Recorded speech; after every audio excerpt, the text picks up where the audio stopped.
Kibera in Nairobi, Kenya, is the biggest informal settlement on the African continent.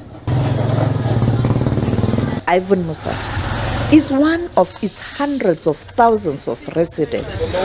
He is cooking pap or porridge. For many in this area, it's the only meal they can afford.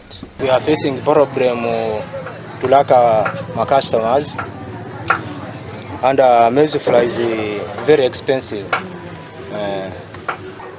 We need the government to reduce some taxes like maize flour, salad. They reduce some taxes about houses. Their expenses is due sana.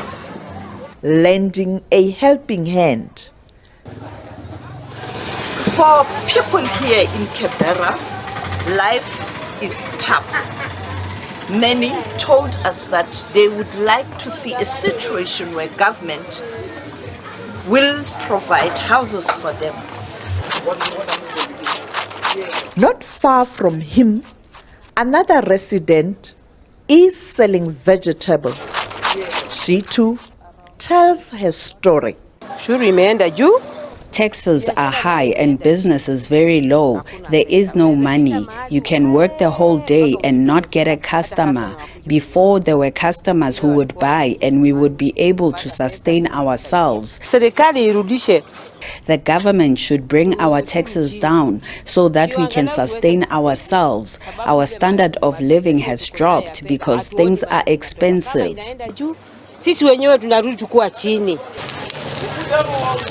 People living in such informal settlements don't have access to water or sanitation. Another big challenge is transport. Life here in Kibera is very difficult because if you can see everybody is walking, some are even talking when walking because nobody has anything in their pocket. Everybody is suffering. Actually, even those who are making chapati over there, nowadays they are complaining because, for example, they used to cook for about 5 bags of 2 kg per day.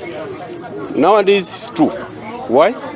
Because the common man has no money. A few kilometers away, the UN Habitat Assembly is currently underway. Delegates are grappling with the challenges facing these communities. It is estimated that more than 90 million people live in informal settlements on the continent. There are fears that countries will not meet the target in relation to Sustainable Development Goal to support and lift these residents out of poverty. There is no title in Kibera. If you bring this informal sector, the title who are here, the land which is in Kibera, is not equilibrium to the person supposed to be build houses. If they started these building houses, first of all, look the title. Amnesty International says, while the United Nations Habitat is working hard to assist countries to meet the target, a lot still needs to be done. There is no corresponding allocation of resources to match this kind of commitment. And so they all appear to be just statements. And what we want is that for these statements to be characterized by some degree of financial commitment, both through international cooperation, from the international community as well as from our government here. The challenge that we have now in the post-COVID dispensation is a runaway debt in which countries are taking up all resources to pay debts. The impact of COVID-19 and now the war in Ukraine have affected the global economy.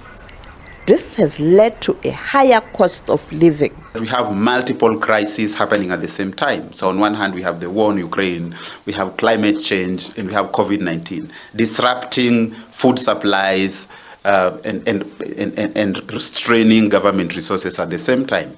So we recognize that governments are under pressure. But we also believe there are enough resources in the global community to deal with this problem. So we are not only asking African and sub-Saharan African governments to invest more resources in social services and social protection.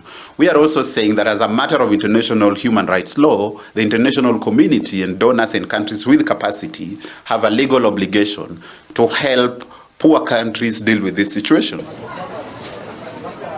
As we leave Kibera, more people want to share their stories.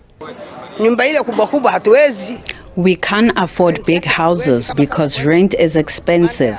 Food is also expensive, so our mud houses are the only ones we can afford. If we had money, we would live a better life, but we can't afford anything. I hear our president says there will be cheaper government houses.